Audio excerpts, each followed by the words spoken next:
getting good solid breathing through the diaphragm and through the rib cage here, then it's going to be really, really hard to tap into the pelvic floor muscles and actually get those pelvic floor muscles to be mobile. So the ability to be able to contract and relax those muscles. So first things first, you don't need a yoga block or anything. I just have it for some modifications for some of these movements in case it might be a little bit uncomfortable for some people's hips.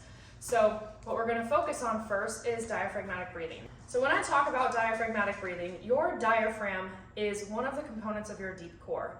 When you think about the deep core, you have the diaphragm, you have your transverse abdominis in the front, you have your spinal muscles in the back, and then you have your pelvic floor at the bottom of the pelvis. So your diaphragm is the top part of your deep core. So we need this diaphragm to be able to expand and contract when we're breathing to get mobility everywhere else. So with diaphragmatic breathing, I'm going to start by putting our hands on one side of the rib cage and then the other on the top of the belly. So when you're doing your breathing drills, you want to feel expansion here in the belly, so you get that 360 breathing, as well as expansion laterally into the rib cage, so you also get expansion this way.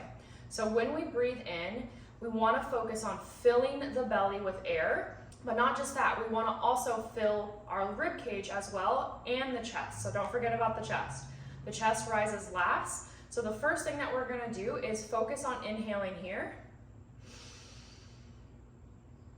Exhaling out. Inhaling in. Exhaling out. So you can see with just those 2 reps that I did that I'm getting expansion here and I'm getting expansion here. And that's what we want. We also want to feel expansion downward in the pelvic floor, so that way that pelvic floor is moving as well. So you should feel that pelvic floor drop when you inhale, and you should feel it come back up as you exhale.